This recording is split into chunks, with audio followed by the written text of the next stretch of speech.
Shavua Tov, muy buena semana. Shana Tova, un buen Ketivá, Hatima Tova. Que cada Hu nos inscribe y nos selle definitivamente en el libro de la vida plena, junto a todo el Am Israel en esta tierra y en todas las latitudes donde se encuentre. Hoy estamos transcurriendo el final de este día tan particular, el 7 de octubre, donde a pocos metros de donde vivimos transcurrirá también un acto como en todas las ciudades de Israel. Aunque me temo de que el enemigo, que obviamente sabe ante todo las fechas de desgracias y las fechas de alegría, de una u otra manera, hará todo lo posible por interrumpir. Ya cuando estábamos dando el Shegur de Mishle en la tarde, cambiamos el horario por el tema de la tefilá. Casi al final del Shegur tuvimos que interrumpirlo porque sonó la alarma aquí en Ranana, profunda y larga alarma, y de una u otra manera, bueno, tuvimos que ir a un pequeño refugio que tenemos en el Bet Midrash, gracias a Dios. Y bueno, esa es la realidad que nos toca vivir a un año, lamentablemente, de una guerra que es interminable y que incorpora en cada instancia más países. Todo este bombardeo desde toda la zona de Natania hasta Jerusalén vino del Yemen, para que todo el mundo sepa eventualmente, y esto, más allá de llamar la atención, hace que realmente me parezca una población deplorable toda la realidad que, que inunda este escenario. Esperemos que estos 10 días de Teshuvah nos ayuden a encontrar un camino no siempre simple, y tan complejo, tan laberíntico como comenzó es aquel 7 de octubre hace un año atrás. En la fecha hebrea será Simchat Torah, que este año tendrá, seguramente tendrá porque tendremos todos una característica sumamente especial, donde no podemos dejar de convivir con la alegría, pero así establecieron los Jajamim, la mayor alegría que tenemos es un casamiento, y en un casamiento también se rompe una copa por la desgracia de la construcción, de la destrucción de la casa. De una u otra manera, es con lo que el pueblo de Israel habrá de convivir, con ese pasaje del Yagón Ba'anajá, de esa angustia, de ese lamento, de ese suspiro profundo por la tristeza, y pasar al sazón de Simjá, al júbilo y la alegría.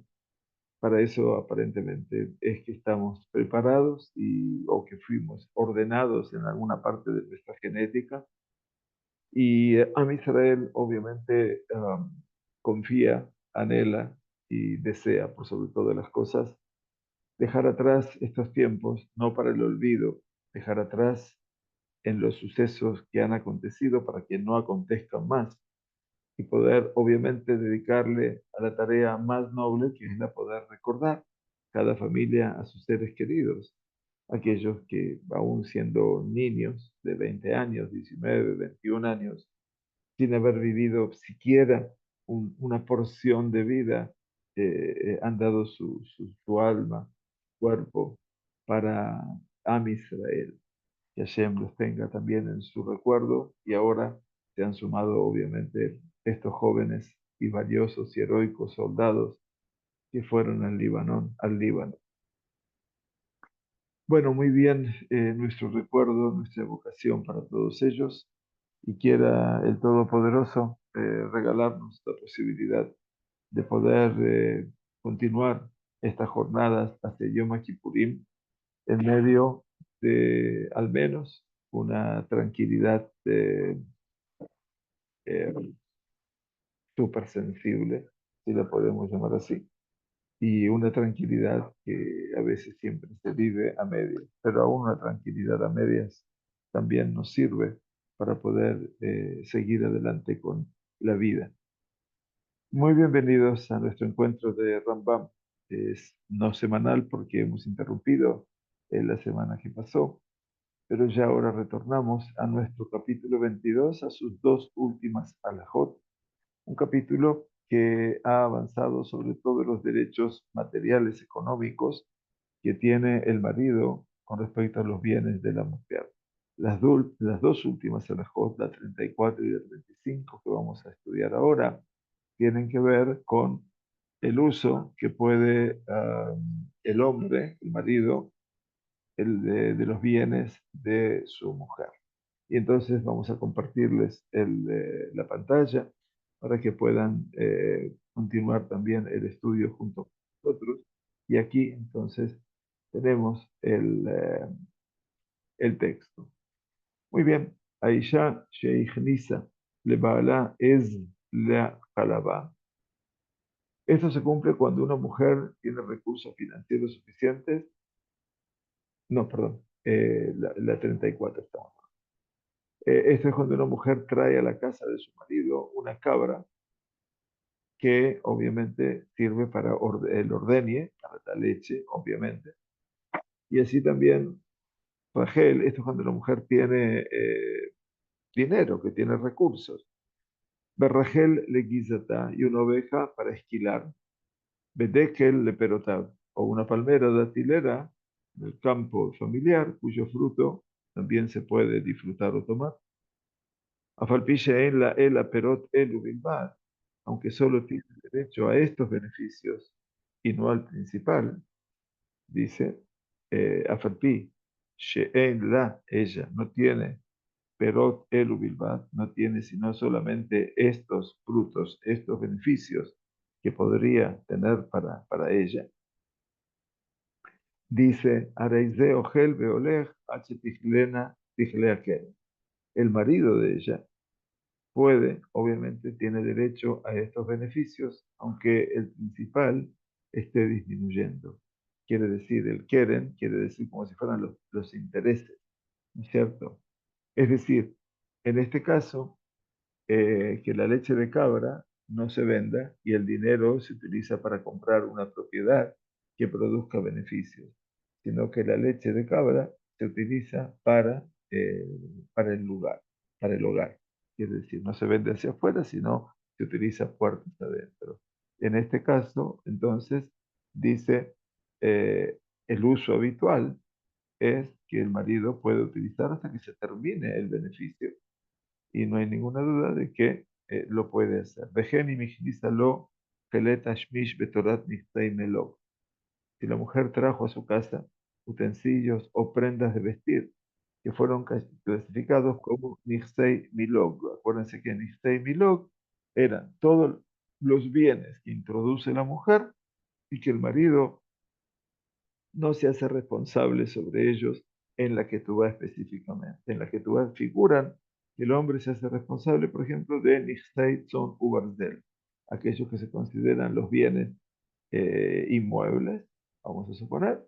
Entonces el marido los incluye, entonces se hace responsable por ellos.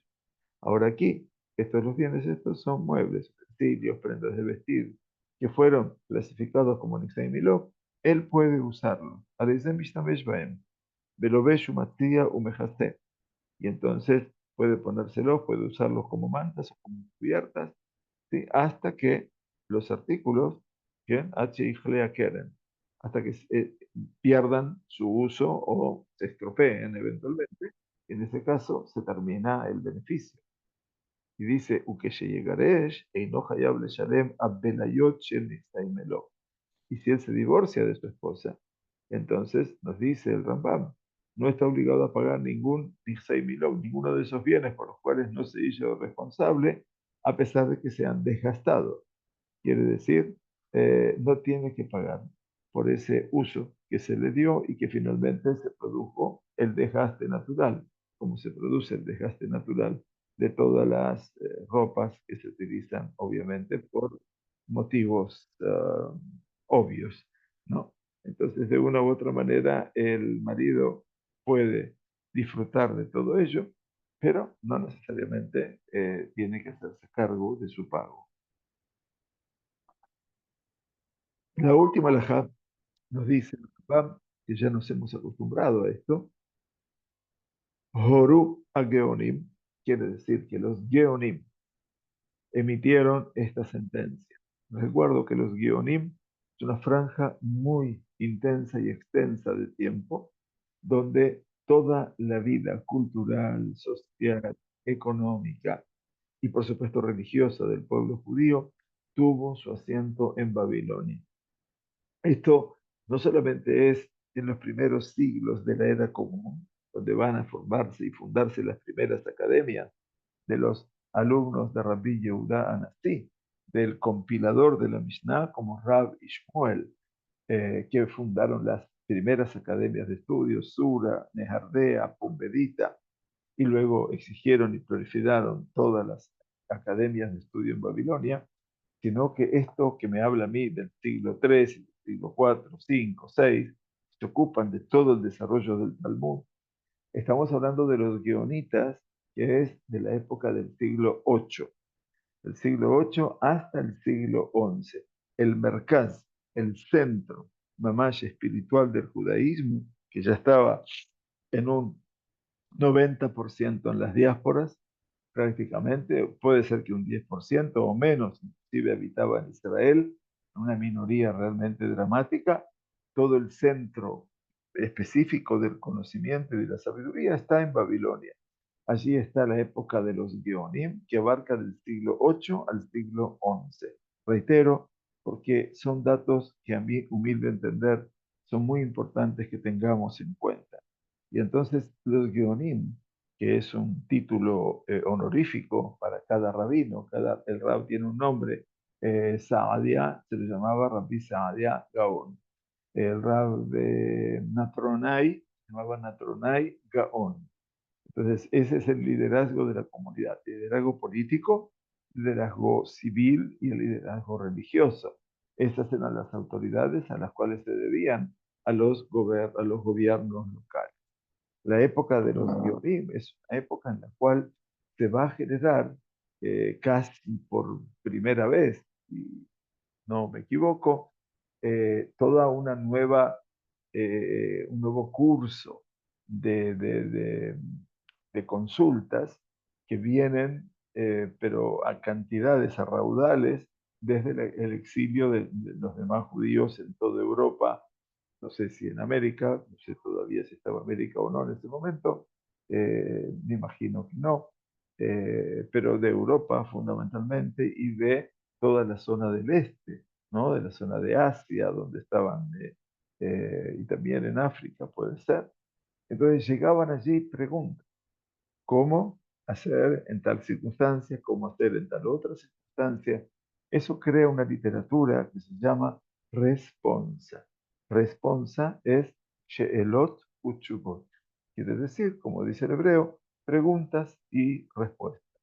De una u otra manera, por supuesto, las consultas llegaban, no hay ninguna duda, a Babilonia. Por supuesto, se escribían, llegaban por correo, no por correo epistolar, sino por correo humano, que llegaban con, obviamente, cartas de preguntas y esas mismas cartas que tenían una dirección eran respondidas por los guionim. Y ahí se crea este primer camino de responsa, que hoy, obviamente, es la tarea por excelencia que tiene que hacer el POSEC, quiere decir aquel que es el legislador eventualmente y que va a ser quien determine la halajá frente a la ignorancia que se produjo en la gente por la falta de referentes en sus lugares donde se habían exiliado. Muy bien, eso es lo primero que quería transmitirles porque me parece interesante que lo sepan. Los Geonim entonces emitieron la siguiente sentencia, dice Rambam. שנכסי צאן ברזל, אף על פי שפחיתתן a la Baal, dice, el marido asume la responsabilidad por la disminución del valor de quién, de aquello que se hizo responsable, de Nixai Tzon Ubarzel, de aquellos por los cuales se hizo responsable, que son los bienes inmuebles. Ahora, dice Rambam, אם היו הבליות קיימים והיו עושים כמין מלאכתן, נוטלת כליה כמושיהם. Sin embargo, si dicha propiedad existe en el momento en que se debe pagar la que tuvo de la mujer, en caso de que se divorcien, por ejemplo, o que ella en viuda y todavía cumple su propósito original, entonces sus ropas, en lo que fuera, entonces la mujer debe tomarlo independientemente de su condición en este momento. O sea que si están resecas o si están desgastadas, eventualmente, incluso si valen sustancialmente menos de lo que valían originalmente. La mujer lo toma en su estado, tal cual está. Pero, dice el Rambam, "Veim lo hayu osim mehem melachtam, harei kemí shenignevu o abdu", pero si ya no sirven para su finalidad inicial, que es una ropa, es un abrigo, que ya está completamente desgastado, es como si se los considera como si hubieran sido robados o perdidos. Y entonces, en ese caso, y el marido está obligado a pagar el valor tasado originalmente al tiempo del matrimonio. ¿Está bien? Entonces aquí, por supuesto, no se puede producir una pérdida tan grande para la mujer. Bueno, entonces nos dice, Uminhag Pashut Use, y esto, obviamente, esta es la costumbre común. Bejola no sé, al Minhag se Kibel Alaba Hayutan Edonim. Siempre que un hombre se casa, acepta la responsabilidad de la dote de la mujer como contingente a esta. Entonces sabe precisamente, y así lo destaca el Kesef Mishneh, que es un comentario de Maran Yosef Karo, en diferentes épocas y en diferentes países prevalecieron diferentes costumbres. Las costumbres predominantes en el propio lugar es la que tiene carácter vincular. Y esto es lo fundamental. Entonces, cada lugar va a tener su legislación. Y por eso dice, "Ujeshem sheino meshalem apejat, kaj eino notel Hashem". Sobre la base de esta costumbre, así como el marido no paga por la depreciación del artículo, del objeto, tampoco toma la apreciación de la propiedad si aumenta su valor. O sea, eh, eh, ni su beneficio ni su perjuicio. Muy bien. Y motiru de mehem, eh, el marido dice, y es la la kof abdei ishto ve'ammeotea. El marido tiene derecho a obligar a alguno de los sirvientes, ¿se acuerdan que podía haber heredado de la casa paterna, una casa muy importante, con mucha dignidad, que pertenecía a su esposa? El marido puede obligar a que le sirvan a él. Bien, o sea, los siervos pueden ser obligados a servir al marido, pero no pueden ser obligados a servir a su esposa. ¿Está bien? Porque eran de ella, pero pueden obligar a él que les sirva. Ben Shayuab de Milok, Ben Shayuab de Itzonbar. Ya sea eh, que pertenece a una mujer en la casa de otra mujer con la que sea. Esto se aplica independientemente de que los sirvientes estén clasificados como Nixay Milok o Nixay Tzonbar. Muebles, inmuebles, lo que fuera. Sin embargo, el marido no puede llevar a estos sirvientes a otra ciudad sin el consentimiento de su esposa.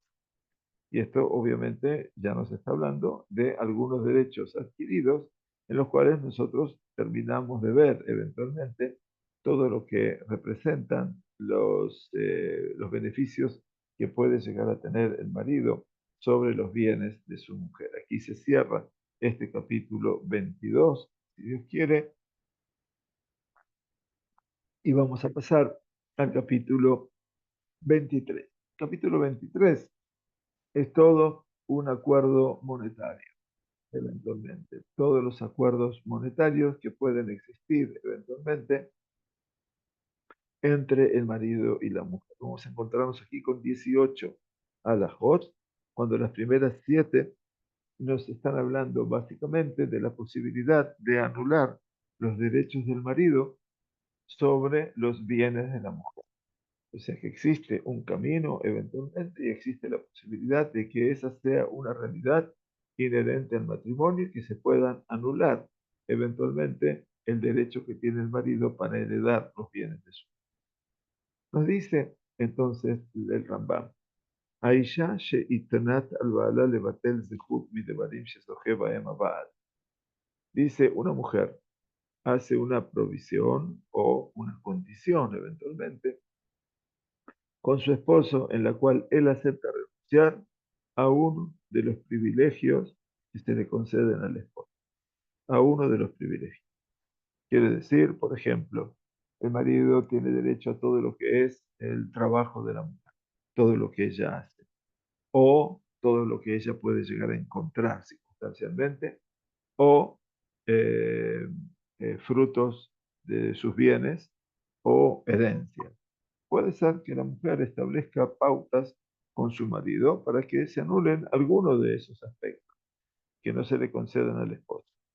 Ahora bien, Im Katab la Beodá Arusá Kodem Nisuin, si él escribió esta provisión, esta condición, para ella, después de que ella fue consagrada, pero, o sea, tuvieron el compromiso nupcial, pero no el Nisuin, no el casamiento, estamos en otro estado, ¿sí?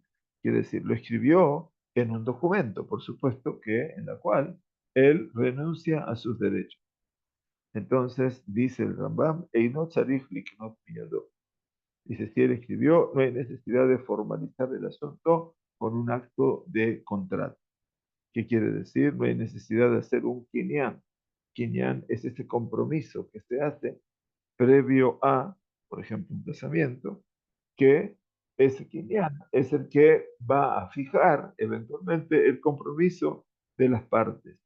Mi en los porque todavía el marido no se casó con ella, se comprometió nada más y por lo tanto todavía no tiene ningún derecho sobre ella y por lo tanto no es necesario hacer un kinyan con él. Kinyan quiere decir asumir el compromiso que él dice, reconozco formalmente que no me corresponde nada.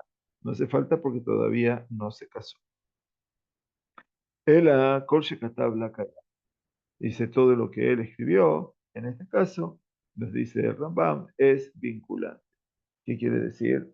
Dado que el hombre ya ha establecido una conexión con esta mujer, pero no ha adquirido los derechos que le corresponden en virtud de la Ketubá, todavía la Ketubá no se escribió, entonces cualquier disposición que haga con respecto a esos derechos es vinculante. Entonces, dice Rambam, Veim katabla ahar nisuin, pero si él escribió esta condición para ella después del nisuin, acuérdense que es mamás las nupcias, el testamento, debes formalizar el asunto con un acto de contrato. Quiere decir, porque a partir de ahora los derechos ya le fueron dados al marido desde el momento del casamiento y por lo tanto se necesita hacer un kinyan, quiere decir un compromiso delante de otras dos personas, tres, que en la cual uno hace el kinyan diciendo yo renuncio a estos beneficios eventualmente que la mujer dice. Entonces, nos explican, como el vínculo matrimonial ya se ha consumado, el marido ya ha adquirido todos los derechos que le corresponden. Por lo tanto, una declaración verbal ya no es suficiente, es el quinián. Y es necesario entonces el acto oficial de un contrato para renunciar a esos derechos. O sea, el marido no puede decir, sí, sí, yo renuncio. No, tiene que hacer un acto formal y ahí está el quinián. Muy bien, pasamos a la segunda. La segunda alajá entonces nos dice, Itna imash Eloi Elodin Uparim bin Hasea. Dice, si después de la nulidad, quiere decir, el marido ha acordado que no tendrá voz ni voto en lo que respecta a los bienes de su esposa, quiere decir que él renuncia a sus derechos en los bienes de la mujer, él lo dice claramente, y Mahra Benatna dice, si la mujer, ella, los vende o los regala, Mijra Kayam o Matanatá Kayem. La venta o el regalo son vinculantes. O sea, que se le da, por supuesto, derecho a todo esto. Y esto es muy importante para que vean que también la mujer tiene su derecho. Además, el marido no tiene derecho a ningún beneficio que surja del dinero que su esposa recibe de una venta, dice el Rambam. Pero aclara el Rambam, Aval, Ogel Perotehem Kolzman Shem Birshuta. El marido tiene derecho a los beneficios que le corresponden durante el tiempo que los bienes estén en su posesión, en la posesión de la mujer. ¿De acuerdo? O sea que ahí sí puede disfrutar de esos bienes. Bien. Entonces, el marido tiene tres derechos con respecto a los bienes de su esposa: recibir los beneficios que se derivan de ellos, vetar cualquier venta o regalo y heredar los bienes en caso de muerte de su esposa. Como la redacción de la cláusula en el documento que el marido le entregó a la mujer, ¿ya?, no es específica, entonces se le otorga el beneficio de la duda, se considera que ha renunciado al menos valioso de estos derechos, que tiene el poder de veto sobre las ventas y los regalos.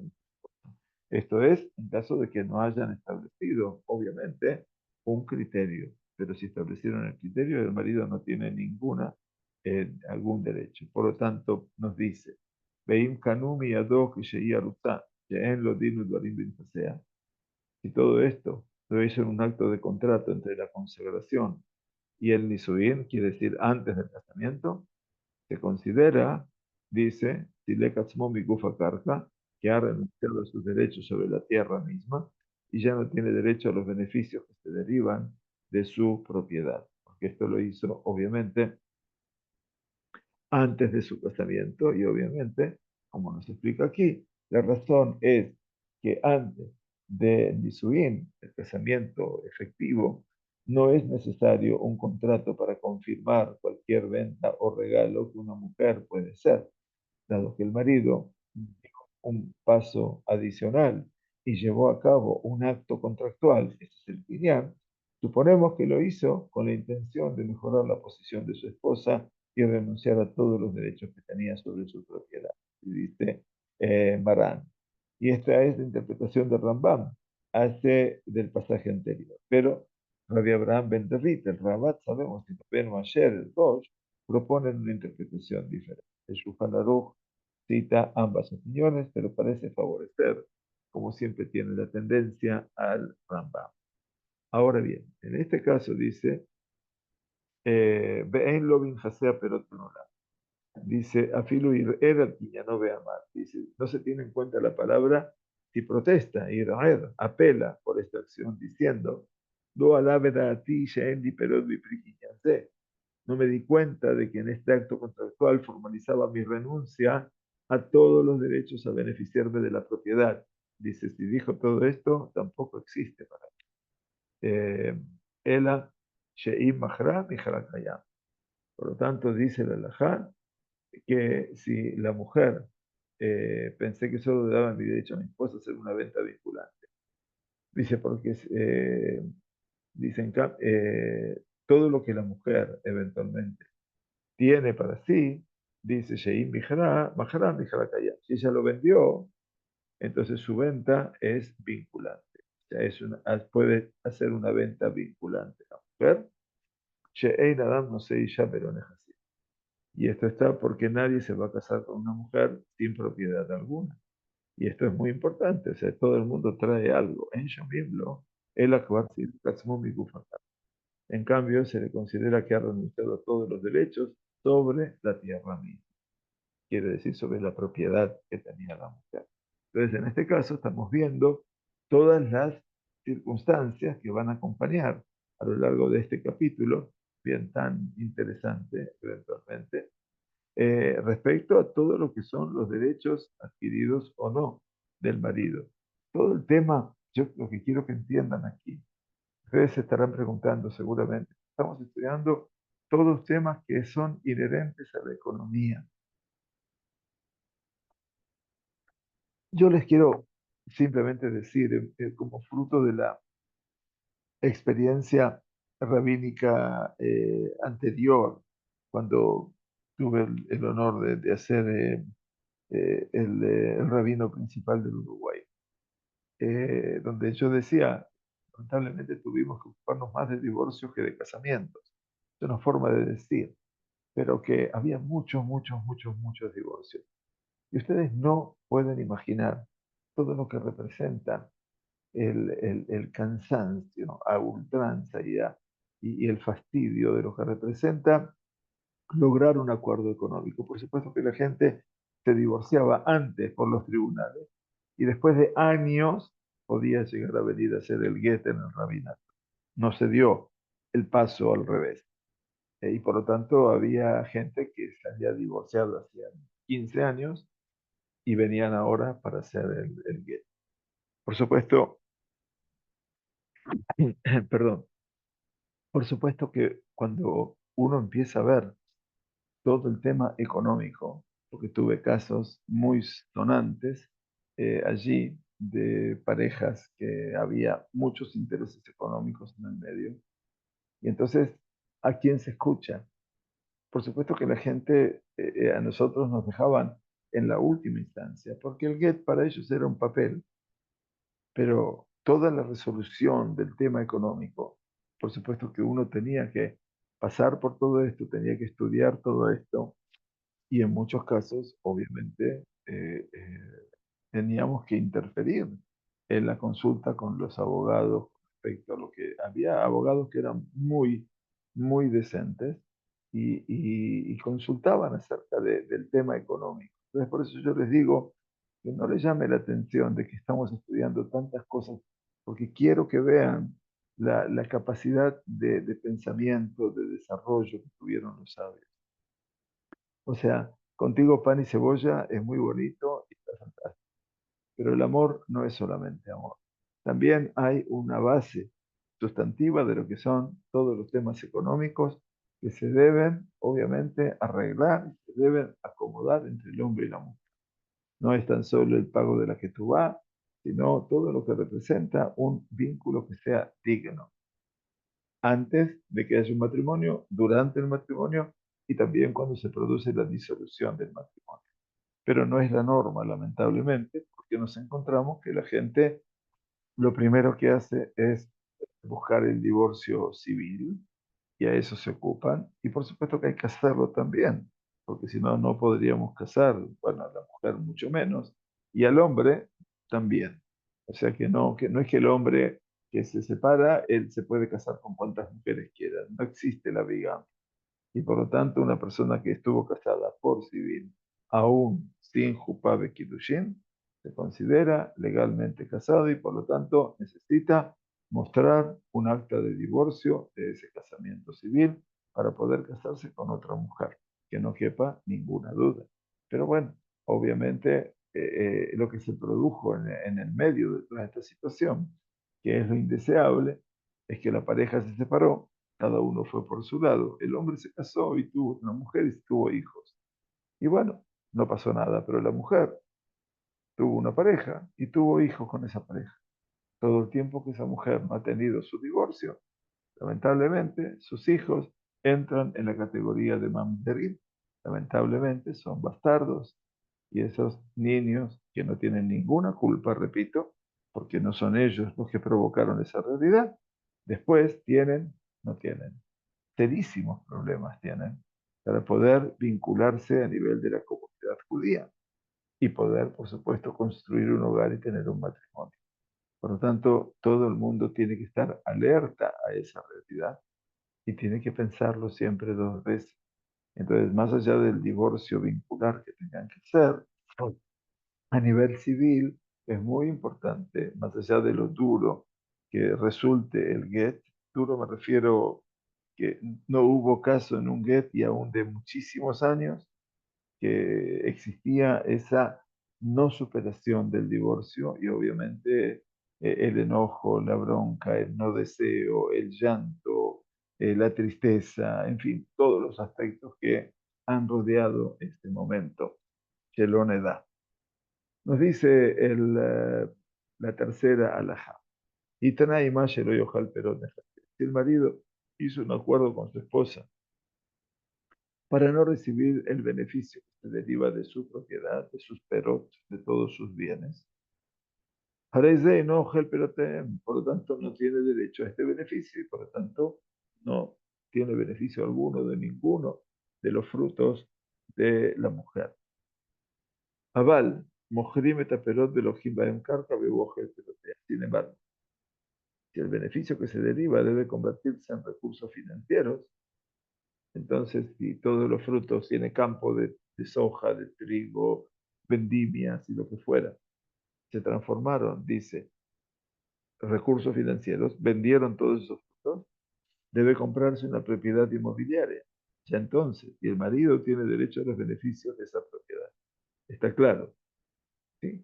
En las palabras de Rambam se desprende que es imperativo que los beneficios de la tierra se conviertan en recursos financieros y se utilicen para comprar otras propiedades. Miren ustedes cuál es el alcance. Rabbeinu Asher, el Rosh, mayor autoridad del mundo ashkenazí, siglo XI y principios del XII, y otros no aceptan esta posición y sostienen que la mujer tiene derecho a utilizar los beneficios que se derivan de la tierra como desee. Sin embargo, si ella decide utilizarlos para comprar propiedades, su marido tiene derecho a los beneficios que se derivan de esas propiedades. Bien, entonces vean que Maran Yosef Karo sigue el Rambam, eso quería decirles, y el Ramá, que es Rabbi Moshe Isserles, que es toda la producción de la halajá para el mundo ashkenazí, sigue la posición del Rosh. Dice, ¿por qué tiene derecho a los frutos?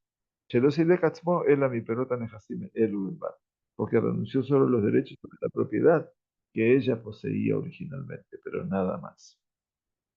La alhaja número 4 nos dice, Hitna shelo yochal perot de Hasidah. Si el marido ha hecho un pacto con su esposa, una condición para no recibir el beneficio que se deriva de la propiedad de la mujer, como estudiamos, velo pere perotehem, pero ni siquiera para recibir el beneficio que resulta de la propiedad comprada con los ingresos de su propiedad original, es decir, con todo lo que vimos antes, también pone la condición que tampoco quiere beneficio. Lojima perot de conimba emkar. Entonces, el producto de esta propiedad debe usarse para comprar otra propiedad. O sea, todo lo que se vendieron los frutos y dieron para comprar una propiedad, el beneficio tiene que comprar otra propiedad. Velojim perot karkazó, bekonim baem karkashi. Entonces, compra una segunda, Bebu el pelotero. Entonces, el marido tiene derecho a los beneficios que se derivan de esta segunda propiedad y por lo tanto, Shem Pere Pere y Perot, que son el fruto del fruto del fruto. Todavía no es el fruto original que renunció, el fruto segundo que renunció, pero la otra propiedad, la tercera, por supuesto que es para él también el beneficio. Nos dice Bejena de Bartamit, este patrón continúa hasta que el marido establece que no tiene derecho a ningún producto derivado de las ganancias de la propiedad de su esposa. Dice, de Ajarkaj, Loi, el operot, Abalimeta y las.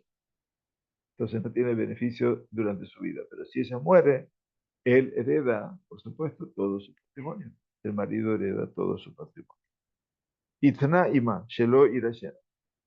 Si el marido estipula que no la va a heredar los bienes de su esposa, si ella muere, haréis de lo irashen. Entonces la estipulación que hizo es vinculante, no la va a heredar. Aval o gel perot de Hayat. Sin embargo, tiene derecho a recibir los beneficios que se deriven de esos bienes durante la vida de ella. ¿Está bien? O sea, él se compromete a no heredar los bienes de su esposa. Vejen y mitnash y dash miktat, de la misma manera, su palabra es vinculante si estipula que heredará solo una parte de su patrimonio.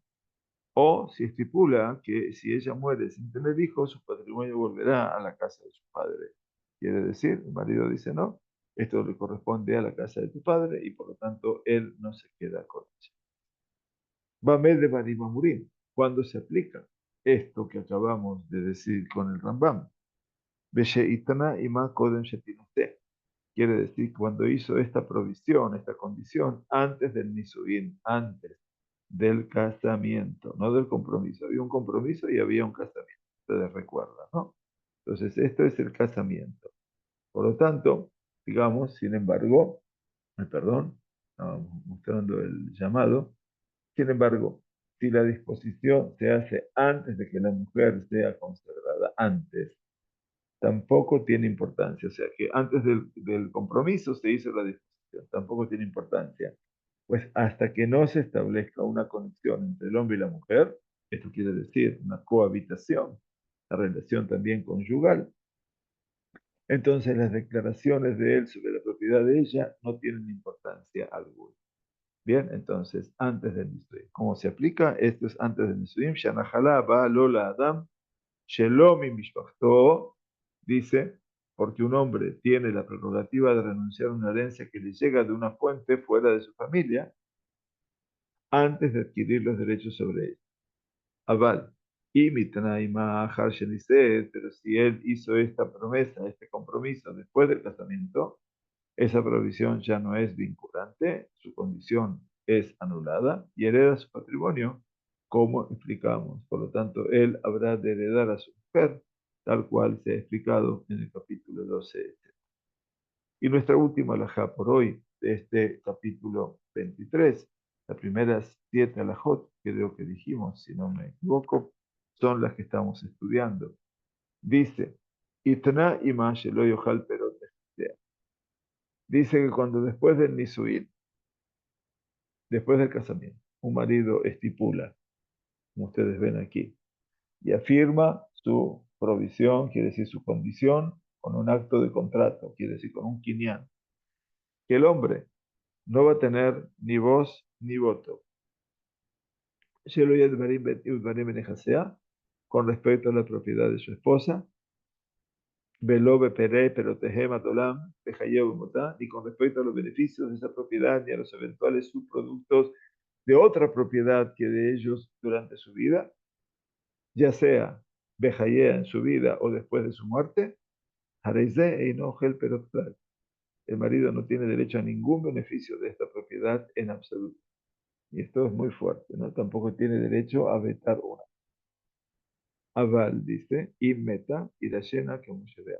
Sin embargo, si ella muere, por supuesto que el marido habrá de heredar, como se explicó más arriba.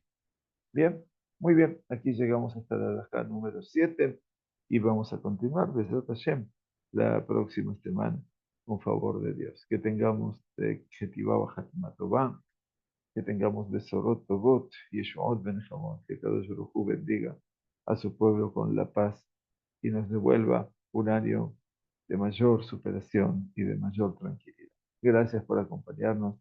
Tisku, Eshanim Rabot, Neimot, Petobot, todos ustedes. Muchas gracias por estar aquí y muchas gracias por sumarse a este momento. Gracias, David. Que estemos bien. Gracias, Sara. Muchas gracias. Tisku, Eshanim Rabot, Neimot, Petobot. Gracias a todos.